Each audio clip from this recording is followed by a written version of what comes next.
Breaking today, Prince Harry and Meghan Markle finally agree to allow King Charles to see his grandchildren, Archie and Lili.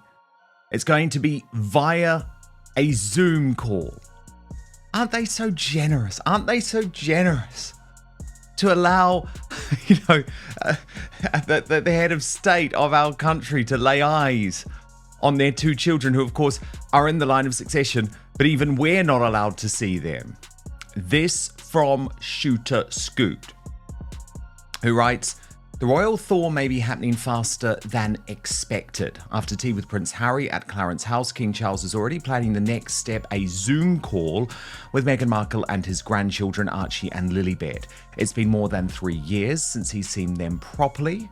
One palace insider tells Shooter Scoop, the king desperately wants to be a grandfather. He knows time is precious and this is his chance to reconnect. Charles last saw Archie and Lili during the Platinum Jubilee in 2022 and has only met Lili once. He lights up when he talks about them, says a source. He wants them to know their grandfather before it's too late. The Zoom has been set up with Harry directly, but Meghan's participation is uncertain. I mean, of course she'll be there. Whether she joins is up to her, says one aide. This is less about politics and more about family. Bottom line, Charles hopes a virtual reunion will lead to a real one and possibly even a Sussex return visit next year. Angela Levin, Prince Harry and Queen Camilla's biographer and our royal mastermind, joins me now. Angela, I mean, it's extraordinary to me that the king is prepared to play this game on their terms. And it's like, we're not going to let you see your grandchildren. We're not going to bring them to your country because of this ludicrous claim about security. But do you know what? We'll give you a little Zoom call. I mean, it sort of upsets me in a way that Charles is having to lower himself to this. But then, is it understandable given the state of his health and the fact that these are his grandchildren by all accounts, or by some accounts? Well, it's a nonsense, isn't it? Obviously, Harry is absolutely keen as anything because they need a load of money, they need protection, they need him to pay for their school. He just wants to be in the right side of him. And while it's still there for little time it will be, boom, they're asking him. However, I can tell you that children of 4 and 6, if you try and have a conversation with them, you've had it. They're not interested. It's boring. You can't actually get used to any sort of silly game or a little run around or anything like that. I do it with various family, and the little ones don't know how to talk. And even not such a terrible one, 8, and said, have you finished? Have you got nothing else to say? He said, well, you've just got to ask me excellent questions. So I said, all right, well, let's try that. It didn't work out anyway.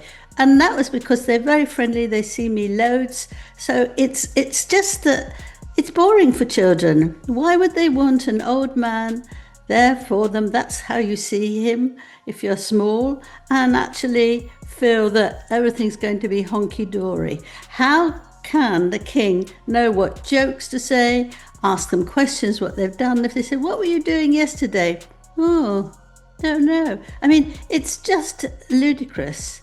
And that bond comes from being face to face, doesn't it, Angela? And it is Harry who has, made his absolute terms, this security arrangement, which isn't going to happen. Even now, King Charles is not going to overrule his government, even though we know from Harry's trip to Ukraine that he will ignore the government, put British security at threat, by the way, Angela, because the British government, remember, asked him not to go and meet Volodymyr Zelensky, and he did just that. So the security isn't going to happen. And by the way, Angela, there are so many ways that they could have got around the security thing. They could have, they fly by private jet all the time. They could have flown in by private jet to Balmoral and no one would have known they were there. Breaking today, Reports say Prince Harry and Meghan Markle have finally agreed to let King Charles see his grandchildren by Zoom. After tea at Clarence House, the next step is supposedly a video call with Archie and Lilibet. How generous, right? The sovereign of the realm gets a pixelated peek at two children who are in the line of succession, kids the public almost never sees, and whom their own grandfather hasn't properly seen in years. According to Shooter Scoop, Charles desperately wants to be a grandfather, and the virtual reunion could lead to a real one. Translation: the carrot is dangled again, but only on Sussex terms. It's the perfect headline if you're crafting a narrative of thaw and togetherness, without committing to anything messy, like an actual family reunion in Britain. Yeah, that's a good idea. Would have been a good idea for them. Yes, I thought for a minute you were going to say everyone would be there, but no, just them. That would have been all right. It's Harry's new tone of speaking that he has to demand. We've seen that over months, that when he's spoken, wants to say, he'd like to speak to his father, but it's got to be this, it's got to be that. You've got to do this time because I'm only here for 20 minutes. It's a pathetic way of trying to prove that you're strong and you know what's going on, and they have to bend to you. But the rudeness is enormous, isn't it? Absolutely enormous. Well, I just feel so sad that because he's battling from, battling with very, very difficult cancer, he feels like he has to keep bowing down to these traitors, Angela. Yeah. Well, he obviously feels that he wants to be a bit close to Harry in these difficult times. I mean, as I have said before, that actually you can love your child, but you really hate what they're doing. And I think that's what his problem is. He wants to be close to him, but he can't accept how he's behaving.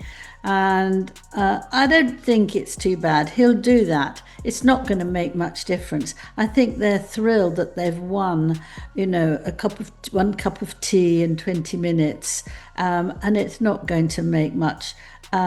If they won't take him over, you can be sure that King Charles is not going over to America. Absolutely not. It's just a sort of silly game, and see who's going to win it. And there's no way Camilla will be on the call, is there, Angela? I mean, she's absolutely not interested. I mean, she's obviously going to support her husband, but I mean, she wasn't at the meeting the other day, from what we understand. I was understood that she was there, definitely there, because it was very important that she could keep her eye on everything. Harry had said no, she wasn't allowed to come, but she was there, as were a few aides, because they're watching him. They don't trust him, quite rightly. But this way, I mean, she could be very nice and said, a few things to the children. She loves children. We've seen that. She gives lots of children parties and all those sorts of things. So she would be polite and be there for a few minutes. But if Harry starts shouting about something and the children are removed, then I think she'll hear it and she'll be back, and that's not going to be on. But he is a cunning old man, isn't he? I'm talking about Harry now. And he would do things that would suit him. But if he pushes it too far, they've got to slamp it down. Well, yes, because Angela, the difference, I guess, is that Harry knows, and this is what I find so grim, he knows that his bargaining power comes from the children. It's so horrible. It's so horrible to deprive your parents. Yes. And in this case, a parent with incurable cancer, it is so horrible to deprive them of their right to have a relationship with their grandchildren. Yes, but I think as well, you're quite right there. It's just the other way round, that how can these two children not have anybody on their father's side who will keep the warmth? I mean, grandparents are very nice for children because they make them laugh, they give them some things to eat where they're not allowed to, a sweet here, something there. And but this is not it if you're doing it remotely. But these children have got nothing, and they haven't the other side apart from the mother, Doria. So they've missed an awful lot. I mean, fancy for them that they don't have the feeling of a family. It would do them good, but they haven't. So you can't expect them to suddenly understand how it is. I mean, if you've got one side of the family who you get to know very well, you can feel a bit more comfortable. How can they be comfortable? They won't be. So the whole thing is a nonsense. But I think it's because Meghan's desperate for now to show them so she can put them in all the ads and to make a lot of money out of them. That's disgusting too. I don't know that you can say that they don't seem ideal parents. That's my view. No, very true, Angela, very true. And the other problem was this week, Angela, of course, that this Ukraine visit by Harry, which I think, again, we know, Angela, and this is why we have our independent platforms. The MSM is giving Harry a pass for everything at the moment. It didn't even create a ripple. The fact that this whole thing was a gross PR stunt coordinated with The Guardian. He ignored the government advice, but for some reason, Angela, at the moment, the mainstream media, they have made this decision. No, we support Harry. We support the rehabilitation of Prince Harry and Meghan Markle. And we, for some bizarre reason, are against Prince William and Catherine, the Princess of Wales. But I think there was so much, Angela, in this Ukraine visit. I mean, even just look at this from Stephanie Sidley, who posted these two pictures side by side of Harry laying flowers at the memorial site in Ukraine, compared them to when Meghan Markle did exactly the same thing at Uvalde, remember, after that school shooting, and said, how is anyone falling for this shit? Yeah, it's all planned. It was a stunt, Angela. Let's be blunt. Whenever there's talk of reconciliation, a kid-centric story miraculously appears. A leak about the children singing happy birthday on a call. A soft focus exclusive about the king catching up about the kids. Carefully curated photos that show backs of heads or heart emojis over faces. Just enough to control the image, never enough to build a real relationship. Layer on the evergreen security impasse. Public briefings insist the UK is too unsafe for the children, yet private jets and secluded royal residences exist. If the goal were truly family time over fanfare, the result? The children become the bargaining chip. A Zoom here, a birthday FaceTime there, and always the timing aligns with a bigger push, a media reset, a PR special, a new project launch. This is the pattern. It turns grandparents into supplicants and toddlers into talking points. And it's why the Zoom granddad storyline hits a raw nerve, because it looks less like inclusion and more like management. That's it. If you remember, Meghan had about 3 or 4 photographers who came, and she rushed there, and it was all about that, but she had to have all the photographers. And here, it looks as if Harry has used the same sort of action to get loads of people taking photographs of him in the same way that he's bent down as Meghan, and maybe she told him, and actually think that that's going to show how caring he is and what a lot he can do. He does want something to do, but the other part of Invictus Games that's going to be the host 2 years ahead in the UK, they don't want him. They've told me they don't want him, and they don't want Meghan. They don't want them because they're taking away too much of the attention. There's Meghan standing there speaking, giving speeches, telling everybody what to do, how to cope with difficulty. You know, you want to just say, shut up. That she goes in front of them in very, very short shorts, walking ahead as if she's, somewhere from a sort of shop. And they have the people who've been fighting walking behind her, And the fact that they started necking in the last one, the last Invictus Games, kissing and cuddling, pretending that they were so in love. Whereas before, here we are, before she was having a big row with him. Well, that's all right, but you don't get the cameras on them all the time when you've got all these people that are worthy of trying to look after our land and the people in it, wherever they come from. So that's why they don't want them. And of course, Meghan charges vast amount for clothes, vast amount for hotels, and vast amount for travelling. There we are. That's Kiss. And they're running out of money. They're not a very big place where they can pour out loads of money for them. The thing is, it's a charity. They want the money going that way. And so I think he's trying desperately to do something somewhere else that will allow him to take Meghan, because she says she won't come to the one in the UK, but you can't believe anything she says. And he's trying to do that, trying to make himself popular there. And I don't think it will work if they stop him doing it in 2026. No, indeed, and you've been first on that gimmick, story, isn't it? It's all a gimmick. It's all a sort of, suddenly somebody comes up with a good idea. Let's do this. It doesn't matter about other people. It doesn't matter how they're feeling or how to do it, really. As long as they can get money, get attention, have the film on them, that's what makes them happy. And it is actually makes you feel quite ill after a while, doesn't it? Well, it really does. It really does, Angela.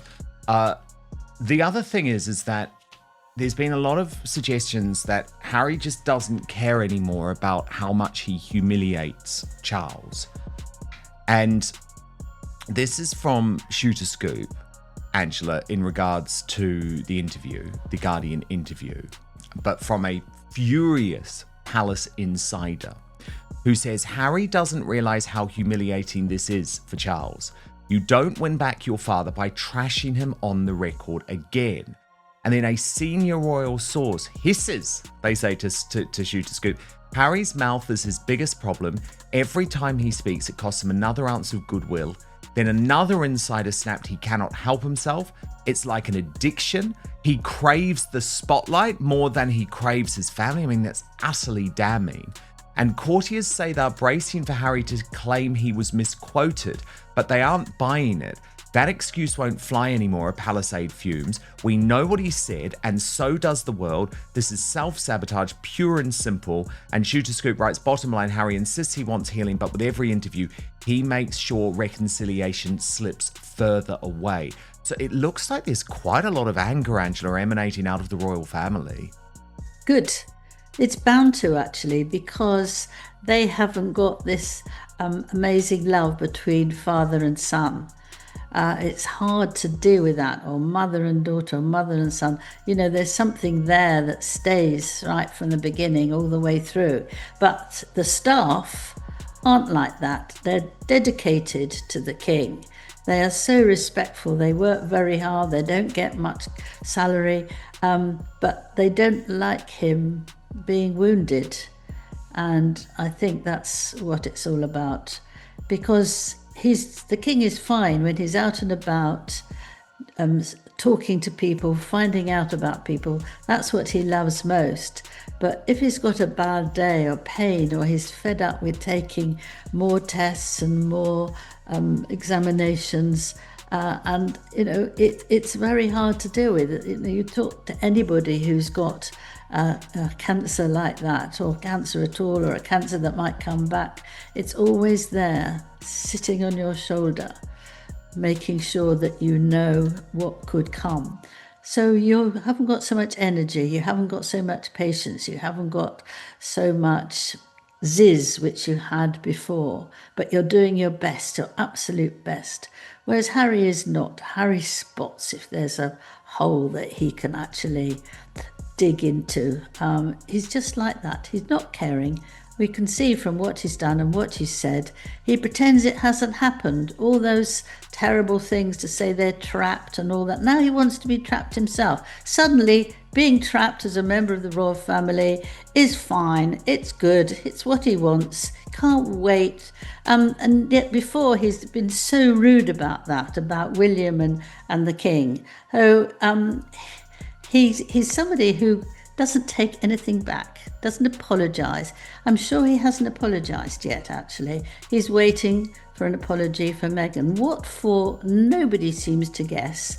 It's just that he thinks she had a very bad time and it's all because of the royal family. So sometime it's going to be like that. He's going to make a demand and be very aggressive. But we can see that people have said, just before they all fell in love with Harry again so recently, before that, a lot of journalists were complaining about Harry, that he's such a bully and that he's being so unfair and that he's not very nice at all. Do you remember that? I mean, of course. I mean, they've done a total 180, and this is the thing, and they think that we, expect to be stupid. What was the White House thing straight away. Yeah, exactly, and just pretend it never happened, which I'm not going to do. What's interesting, though, Angela, is Tom Sykes, who is behind the Royalist Substack and the European editor-at-large for the Daily Beast. He did actually say that Prince Harry's new attack on his family was idiotic. This Ukraine interview was idiotic. Ask any grandparent. A real relationship with little ones is built on presence. Silly jokes at the breakfast table, sneaky sweets, the shared routines that make kids relax and open up. A Zoom rectangle isn't that. 4- and 6-year-olds don't do long-distance small talk. They fidget, they bail, they want to play, not perform. And for Charles, whose schedule and health are being managed down to the minute, the emotional whiplash is obvious. 1 minute, he's asked for silence and privacy after a tentative meeting. The next, intimate reunion details are splashed across a friendly US weekly. Now comes the Zoom. On cue, if you're truly rebuilding trust, you don't turn private contact into cover lines. You show up quietly, you stop the leaks, you let the kids meet family in real life. Balmoral, Highgrove, Windsor, somewhere private, safe, and normal. According to him. And let me just take you through his reporting, because he's been quite sympathetic to Harry in a lot of ways. But he says, Prince Harry has just made what I consider to be the unbelievably stupid decision to double down on the scathing criticisms he made of his family in his memoir Spare and his Netflix show Harry and Meghan, and has once again demanded accountability on the part of the royal family. Incredibly, the interview appears to have been given less than 24 hours after his father broke with his other son, William, and overwhelming public opinion in the UK, which must never be forgotten, and welcomed Harry to his London home for afternoon tea, breaking a 19-month estrangement. One ask from the King citing connection with the meeting was a period of silence on the issue of the family's interpersonal relations from Harry afterwards. Harry, who infuriated the King's aides in May when he told the BBC he didn't know how much longer his father had left to live, also seemed to hint again at the King being seriously ill, saying that over the coming year, the focus really has to be on my dad. For his own son to repay his father's politically expensive decision to start the process of rehabilitating him by undermining the optimistic narrative about his health will be seen by Prince William, who furiously sees his father as weak for letting Harry back in, and Charles's key aide Sir Clive Alderton as all the evidence they need that Harry simply cannot be trusted to keep his mouth shut. Any media trainer worth their salt would have advised Harry to deflect these questions, and his responses are likely to leave his PR team, who know that the remarks about the world's most famous family feud will completely overshadow not only the work he was doing in Ukraine with wounded soldiers, but also the great strides made in improving his image globally this week. Doubling down on the shocking allegations he has made about his family, which include telling Anderson Cooper that Camilla was prepared to leave bodies in the street in her quest to be queen, is beyond reckless. His lines about William physically attacking him at Nottingham College, about Kate encouraging him into a Nazi costume, and about Camilla sacrificing him on her PR altar are all still fresh in the public memory. In another own goal of quite epic proportions, Harry chose to reignite his feud with the UK press after enjoying several days with the warmest coverage he has ever seen, in recent years at least. Even the virulently anti-Harry Mail and Telegraph run pieces in recent days remarking on how good it was to have Harry back in the UK. Amanda Patel, long one of Harry's fiercest critics, praised Harry in the Mail. So what does Harry decide to do? Why restart the war, of course. In a further scarcely credible act of foolishness, which sadly can no longer be written off as youthful idiocy, Harry appears to have visited Volodymyr Zelensky against the express wishes of the British government. The Guardian says Harry disappeared for an hour for the meeting. The British government had made it known to Zelensky it would rather he did not. Classic Harry really, Tom Sykes says. The British government asks him not to do something, but he knows better and goes off and does it anyway. How incredible that Harry, just 48 hours after he was getting the first good reviews he has had in 5 years, has managed to blow it all over again. Angela, do you agree? Of course I agree, yes. I mean, it's ridiculous. He had a sort of a chance. I didn't think it would work, and I was hoping that the king would not get soft with him and it would just say, look, you wanted a cup of tea, have a cup of tea. I'm not going to discuss anything with you. I'm just fed up with you going around telling everybody that it's going to happen. I don't want it to happen, but you do. So here's a cup of tea, and then I've got to carry on with my work. That would have been my ideal, but that's never going to happen, I don't think. But anyway, and Harry, he won't listen, you see.